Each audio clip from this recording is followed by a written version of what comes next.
Thanks for coming. The reason I have called you here is basically to clear up the mess that my lackey made yesterday, uniting the entire nation in anger and trying to get me to lose my job. So that's why I'm breaking the SPAD regulations right now, just to clean it all up. Why did I not do this sooner? Well, I think basically because I wanted to be 100% sure that there was absolutely no CCTV footage left or any visual evidence to contradict what I'm about to tell you. I'll give you some details. I announced that I was going to make this announcement at 4 o'clock.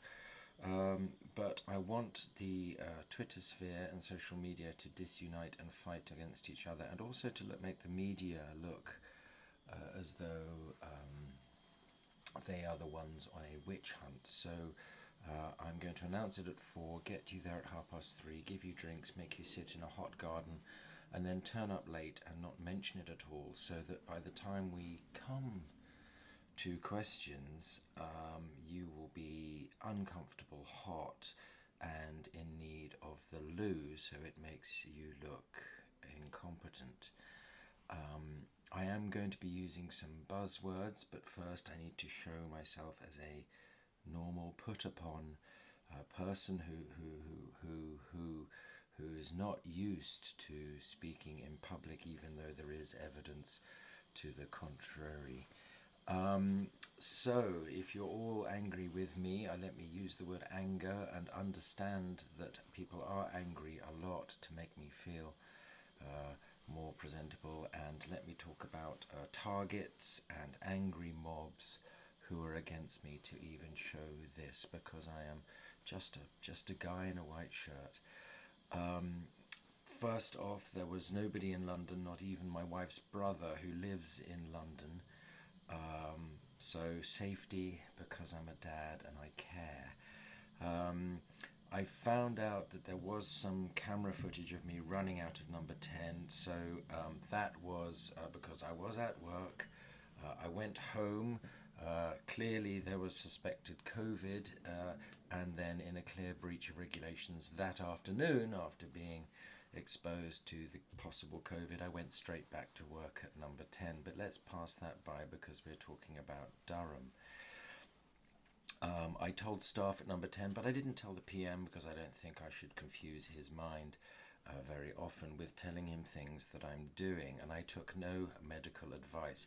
Note that I please say medical advice at this point, but I will be using the word expert medical advice later. And in the terms of the narrative, this is all about me, I, and my decisions. Exceptional circumstances, child at risk.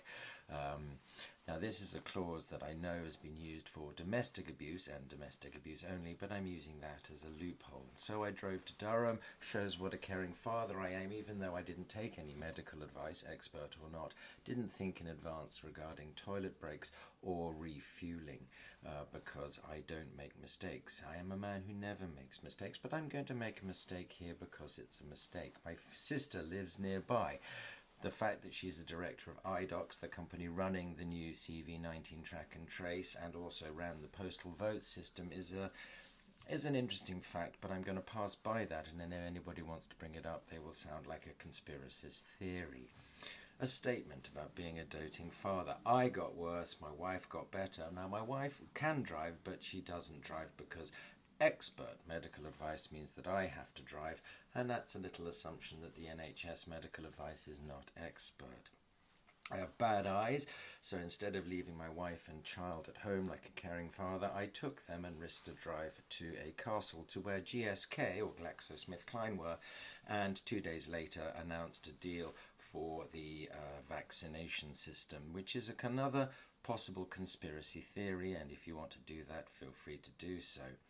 I'm also going to mention the terminology, not necessarily fake news, but media lying, even though my wife wrote a piece about how they were in London when they were suffering from COVID, even though that was fake news. Now, hopefully by the time now you'll all be hot and bothered, and my parliamentary lackeys will have tweeted the same message all the way through, and feel put upon, and hopefully Twitter now will be completely divided and therefore will be arguing amongst themselves with Brexit or conspiracy theories or various different other things. Final point is, when this is all over, I will leave and smirk because I know there is fuck all you can do.